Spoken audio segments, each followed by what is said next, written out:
গণতন্ত্রের কবর রচনা করতে হবে। আর গণতন্ত্র নয়, গণতন্ত্র জাহান্নামের গাড়ি। গণতন্ত্র দিয়ে যে সরকার, যারা সরকার তারা জাহান্নামের গাড়ির ড্রাইভার, আর গণতন্ত্র যারা মেনে চলে তারা জাহান্নামের গাড়ির প্যাসেঞ্জার। অনুরূপ ভাবে রাজতন্ত্র, সমাজতন্ত্র, সামরিকতন্ত্র সব তন্ত্র জাহান্নামের গাড়ি। দরুদ পাঠ করি সাল্লাল্লাহু আলাইহি ওয়াসাল্লাম।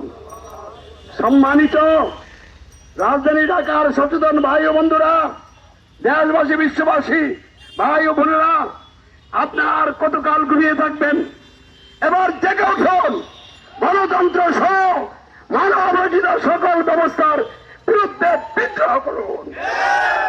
কারণ গণতন্ত্র সহ সকল মানবরচিত ব্যবস্থা জাহান্নামের পথ, শিরকি কুফরি ব্যবস্থা, মানুষে মানুষে হানাহানি সৃষ্টির ব্যবস্থা। এই গণতন্ত্র বাংলাদেশের মানুষকে বিভিন্ন দলে বদলে বিভক্ত করে হিংসা বিদ্বেষের আগুন জ্বালিয়ে দিয়েছে। দেশের মানুষকে সংঘাত এবং সংঘর্ষের মধ্যে ঠেলে দিয়েছে। এই গণতন্ত্রের দোহাই দিয়ে যখন যারা ক্ষমতায় যায় তারা লুটপাট তন্ত্র কায়েম করে, তারা মানুষের অধিকার হরণ করে, মানুষের ন্যায্য অধিকার না দিয়ে তারা আঙ্গুল ভরে কলা গাছ বনে যায়। এই জন্য বাংলাদেশের মানুষ গণতন্ত্র নামক জাহান্নামের গাড়িতে ওঠে বর্তমানে ডক্টর ইউনূস সাহেবের নেতৃত্বে জাহান্নামের দিকে যাচ্ছে। আমরা ইসলামী সমাজ গণতন্ত্র নামক জাহান্নামের গাড়িতে নেমে গেছি। আমরা গণতন্ত্রকে ত্যাগ করেছি, গণতন্ত্রের বিরুদ্ধে বিদ্রোহ করেছি, গণতন্ত্রের সহ সকল মানবরচিত ব্যবস্থার বিরুদ্ধে দৃঢ় অবস্থান গ্রহণ করে আল্লাহ রাসূল ইসলামের প্রদর্শিত পদ্ধতিতে ইসলাম প্রতিষ্ঠার জন্য রাজপথে নেমেছি।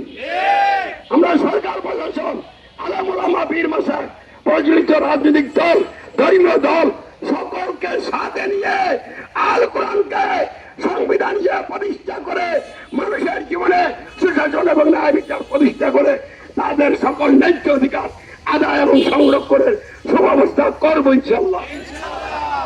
দুর্নীতি মুক্ত, বৈষম্য মুক্ত, কল্যাণকর সমাজ রাজ্য গঠন করতে হলে গণতন্ত্রের সংবিধান দিতে হবে। আল কোরআনের ভিত্তিতে নতুন করে সংবিধান তৈরি করে সেই সংবিধান দিয়ে রাষ্ট্র পরিচালনা করতে হবে।